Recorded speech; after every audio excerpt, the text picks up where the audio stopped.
Hello, my figure skating peoples. Welcome back to That Figure Skating Show. We are on the fourth and final day of Worlds in Boston, and 3 of the 4 sets of medals have been given out. And boy, have the 19,000 strong at the TD Gardens been spoiled with some soul-stirring performances, and they responded in kind. On the ground in Boston, giving us the sights, towns, textures, vibes, is our man Devin Heroux. Devin, how are you? Is figure skating giving you life? Yes, wow, another jolt of electricity, Asher. Literally just a few minutes ago, of course, the medal ceremony after the dance competition. I looked down the ice, there's Piper and Paul, their 4th World's medal, a 2nd silver for them. They were scintillating. Coming into this, of course, we knew that it was going to be difficult for the Canadians to knock off the 2-time defending champion Chalk and Bates. They weren't able to do it. The crowd was electric. It was sold out. Yes, Asher, all of that to say, figure skating is giving me life. A surprise for Marjorie and Zach finishing 7th. Paula Eyre and Alicia Fabry in 20th. Were you able to talk to them about how this event went, or the free dance?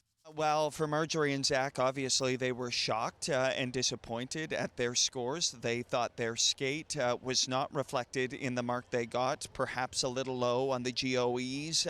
But Marjorie, when I asked her that, she was polite. She said she will need to look over the marks and the scores and the skate, Asher, to see what went wrong, why they didn't get the marks. But they weren't happy about that. And for Alicia and Paul, my goodness, it was just joyful to see them here in their world's debut skate on this grand stage in this big garden here in Boston. And then Piper and Paul did what they have done for so many years. You know, it's incredible to think that Madison and Evan and Piper and Paul are all in their 12th World Championships together.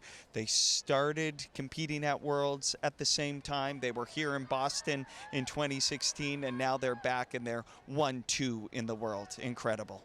And there are your silver medalists in the back there giving you a wave. I don't have you for long, so let's head on to the women.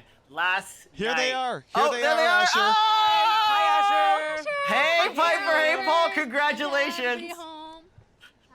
Asher's cheering and yelling and doing all the things. Congratulations, you two. Describe the moment. Thank you. Honestly, it felt like a gold moment for us. We really took our time. It was so memorable. I think it's probably one of the most special moments, I feel like, in our career. We were so solid from start to finish. It was lovely. Paul, over to you. Your 4th medal at World, 2nd silver.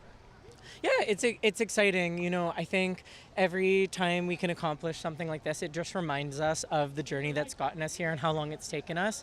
And it really just makes every bit of the journey worth it. Mm-hmm.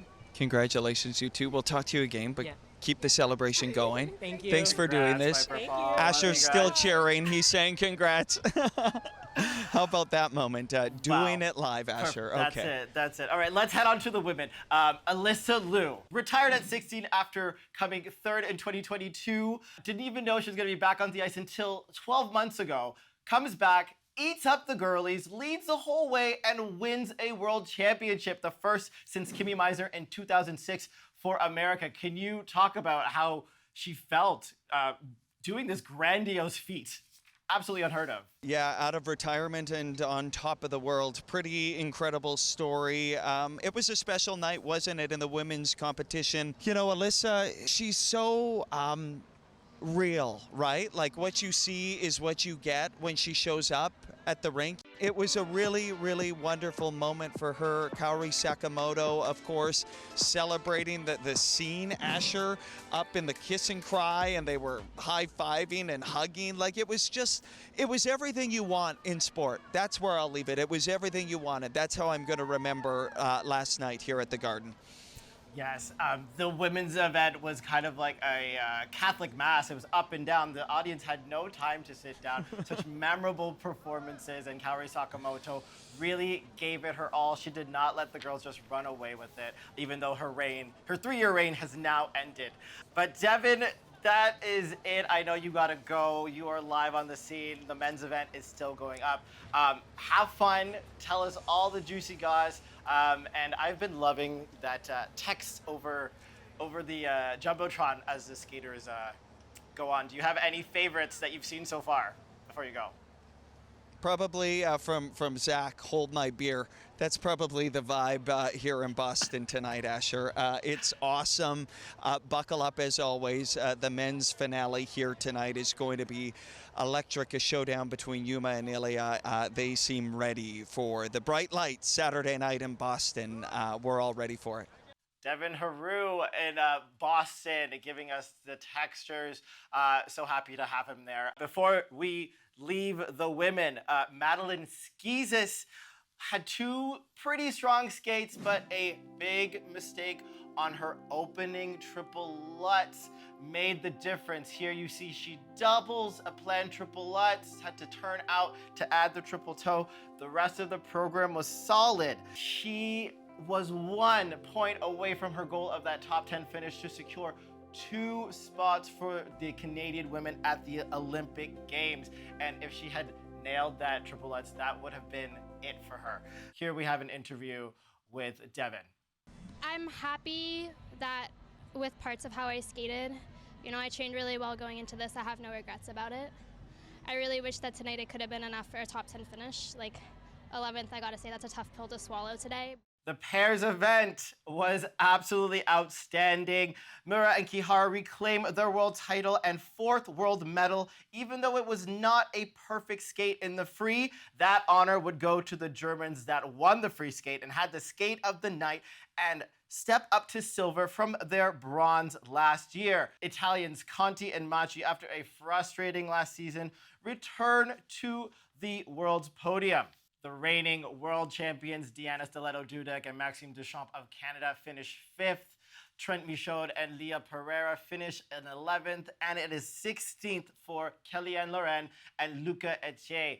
All 3 teams struggled throughout this competition. Were not able to secure the maximum 3 spots that Canada wanted to have for the Olympic Games, but the top 2 finishes of Trent and Leah and Max and Deanna were enough to secure 2 spots for Canada at Milano Cortina.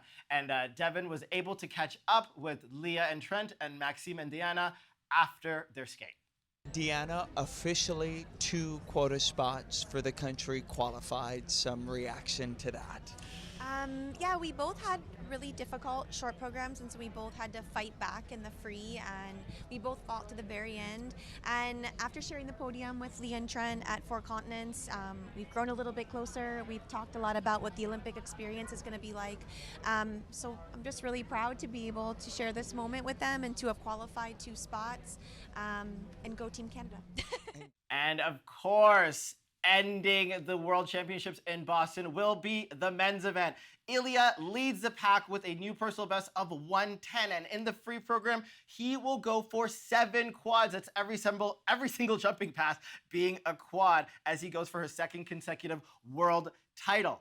At Nationals in January, he landed 6 out of 7 of them, going down only on the quad loop. If he could do that, he will make world figure skating history yet again. I don't think there isn't a competition where Ilya isn't essentially making history at this point.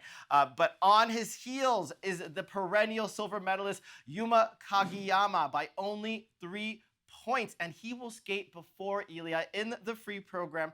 And if he skates like he did in the short program, Ilya has the technical firepower, but Yuma does have the skating skill. So if Yuma skates like he did in the short program, Ilya will have a little bit of wiggle room, but no major errors. And now in 3rd place, we have Mikhail Shaidarov of Kazakhstan. And if he can maintain this position, he will be the first Kazakhstani to win a world medal since Dennis 10 in 2015. Now we have to talk about our lone Canadian entry here. Roman Sadovsky sits 15th after the short program. He is about 6 points out from the top 10. It's going to be a tall order. Junwon Cha and the comeback king Adam Chow Him-fa will be in his way. And if you can remember, last Worlds, Adam Chow Him-fa came from 19th to a bronze medal. Roman will have to skate perfect here in order to reach that top 10 position for those 2 spots. But I'm honestly just hoping that he skates like he can, because when he's on, he is on. It's going to be a fight for sure. This men's event will be super exciting. Guys, we did it. Thank you so much for watching.